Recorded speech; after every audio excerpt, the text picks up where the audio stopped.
Hi guys, welcome back to another video बाय तो करना रिव्यू। आज के इस वीडियो में हम आपके लिए लेके आए हैं LG 6-in-1 convertible 1.5 ton 5 star AC, जो मैंने एक लोकल मार्केट से परचेज किया हुआ है from the authorise shop of LG।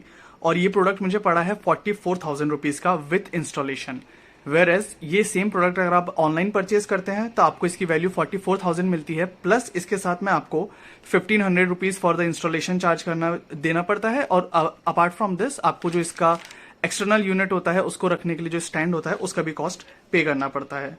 Where as talking about the warranty of this product, company claim करती है कि इस प्रोडक्ट पे आपको 10 ईयर्स पे की कंप्रेसर पे वारंटी मिलेगी, 5 ईयर्स की इसकी PCB पे वारंटी मिलेगी और 1 ईयर जनरल वारंटी जो होती है प्रोडक्ट की वारंटी वो आपको मिलेगी।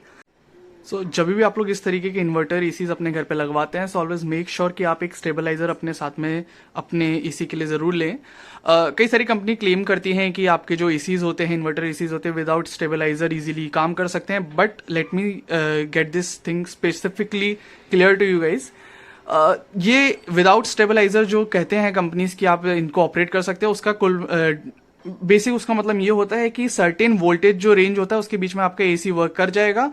अपार्ट फ्रॉम दिस, अगर ज्यादा up and down voltage fluctuation होता है तो डायरेक्टली आपकी जो AC है वो आपका खराब हो जाएगा, उसका PCB खराब हो जाएगी। और PCB अगर फॉर एग्जांपल अगर ये 44,000 का मेरा AC है तो ऑलमोस्ट इसमें 30,000 की सिर्फ PCB है। तो ऐसे केसेस में कंपनी आपको PCB की गारंटी नहीं देगी। सो रिमेंबर, हमेशा एक स्टेबलाइजर जो होता है अलग से आप जरूर फिट करवाइए अपने AC में। ना गाइस, अब मैं आप लोगों के साथ में शेयर करने वाला हूँ इस AC के प्रॉपर यूटिलाइजेशन या इसको कैसे यूज करते हैं, इसका टोटल ओवरव्यू।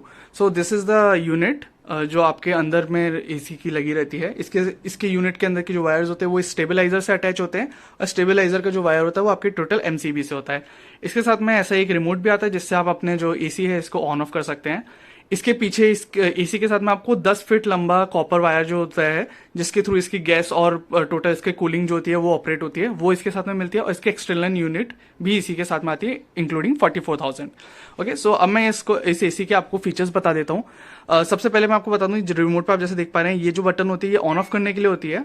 सो आप इससे अपने जो AC को है ऑन कर सकते हैं। आपके AC के अंदर सबसे अच्छी चीज ये होती है कि इस प्राइस रेंज में आपको ये 4-वे स्विंग मिलता है। मतलब ये अप एंड डाउन के साथ में इसके अंदर राइट और लेफ्ट भी जो होता है वो एयर थ्रो करता है, जो बहुत इंपॉर्टेंट होता है for instant cooling at your rooms. So अगर मैं इसकी बेसिक कूलिंग की बात करूं, सो अगर मेरा रूम 30 डिग्री टेम्परेचर पे है रूम का टेम्परेचर, और मैं इसको कूलिंग मैं बात करूं तो ऑलमोस्ट विद इन 5 मिनट ये फ्रॉम 30 to 26 डिग्री रूम का टेम्परेचर इजीली ले आता है एट 100% ऑफ इस कैपेसिटी। ओके, वेयर एज आप अगर इस रिमोट पे देखेंगे तो ये टेम्परेचर आपका ज्यादा करने के लिए, ये कम करने के लिए आपके पास में यहाँ पे ऑप्शंस रहते हैं। जनरली मैं 24 डिग्री पे यूज करता हूँ AC को।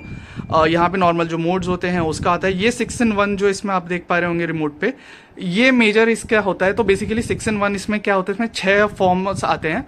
एक तो आता है 80% कैपेसिटी पे आपका AC चला सकते हैं आप, दूसरा इसको 60% पे चला सकते हैं, तीसरा आप इसको 40% पे चला सकते हैं, जो इसका जो मिनिमम होता है वो होता है। AC जब आप इस पे ये इस तरीके से AC लेके आते हैं, बेसिकली ये AI जो होता है उसका उस पे चलने लग जाता है। वो अपने आप रूम को टेम्परेचर को सेट करेगा, अपने हिसाब से वो अपना पूरी सेटिंग कर लेता है। उसको कितने पे उसका विंड थ्रो रखना है या उसका फैन की स्पीड पे रहेगा वो AI मोड पे करता है। और इसके बाद में आपके पास में एक ये मोड और आता है, ये हाइपर मोड होता है। इसमें आपका जो AC होता है वो इसकी मैक्सिमम कैपेसिटी पे चला जाता है फॉर द 90 मिनट्स। मतलब ये अगर 100% इलेक्ट्रिसिटी यूज करता है तो it will go up to 110% of its capacity. So ये एक चीज इसमें काफी अच्छी होती है, जैसे कि अगर ये मतलब आपका 1.5 टन है तो it can go up to 1.8 ton for next 90 minutes only. Continuously इस पे रन नहीं कर सकता है। सो मैं भी करेंटली इसको 80 पे कर देता हूँ, सो डेट या अपार्ट फ्रॉम दिस, यहाँ से आप देख सकते होंगे आप इसके स्विंग्स भी इजीली मैनेज कर सकते हैं। और comfort air right of and on जो इसके अंदर डिस्प्ले है ये हिडन डिस्प्ले होता है, तो इस तरीके से आपको पता भी नहीं पड़ेगा ये डिस्प्ले कहाँ चला गया। एंड अगेन आप इस डिस्प्ले को ऑन कर सकते हैं। सो इस तरीके से आप इसको टोटली अपने डेली यूज में कर सकते हैं। मेरा पर्सनल सजेशन होता है और कंपनी भी यही कहती है कि आपको अगर इसको इजीली यूज करना है, सिंस ये एक 5 स्टार रेटेड AC है, सो अगर आप इसको सही तरीके से यूज करना चाहते हैं, इसका सबसे सही तरीका ये होता है आप अपना रूम टेम्परेचर एक सेट कर लीजिए। जब आपको लगे कि आपका रूम टेम्परेचर आ चुका है उसी पे जिस पे आपको चाहिए था, लाइक 24 पे आ गया, और वो आप यहाँ से चेक कर सकते हैं। यहाँ एक बटन है रूम टेम्परेचर की, सो अगर मैं इस पर क्लिक करता हूँ तो अभी करेंटली मेरे रूम का टेम्परेचर 30 डिग्री सेल्सियस है। तो इस तरीके से आप यहाँ पे देख सकते हैं। तो जब आपका रूम का टेम्परेचर फॉर एग्जांपल 20 डिग्री पे चाहिए, तो अगर 20 डिग्री पे आ जाता है तो आप इसको इसकी मिनिमम कैपेसिटी पे डाल दीजिएगा और उसके बाद में इसको कंटिन्यूसली रन करिए। ऑन एन एवरेज आप ये मान लीजिए जब इसको आप 8 घंटे कंटिन्यूसली चलाते हैं एट अ कैपेसिटी ऑफ 40%, मतलब मिनिमम पे भी चलाते हैं, तो ये ऑलमोस्ट 2 से 2.5 यूनिट जो होती है इलेक्ट्रिसिटी वो कंज्यूम करता है, जो एक एसी के लिए बहुत बहुत कम है। क्योंकि जनरली जो हमारे नॉन इन्वर्टर एसीज होते हैं वो ऑलमोस्ट 1 यूनिट तो कम से कम कंज्यूम कर ही लेते हैं पर hour of running. Okay, so ये इसके अंदर काफ़ी अच्छा है, मतलब आपकी जो पैसे होते हैं काफ़ी ज़्यादा बच जाते हैं।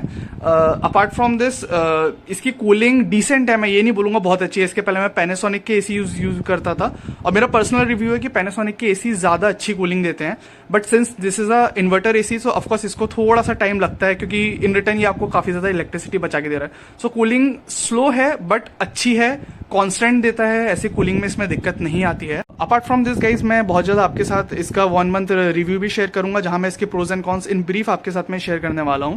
So guys, if you are new to the channel, please do like, comment and share the video and subscribe the channel since we are new, तो it means a lot to us। और किसी भी तरीके का question हो तो बिंदास आप लोग कमेंट में कर सकते हैं, मैं उसमें डेफिनेटली आप लोगों को रिप्लाई करूंगा। That's all from my and, thank you.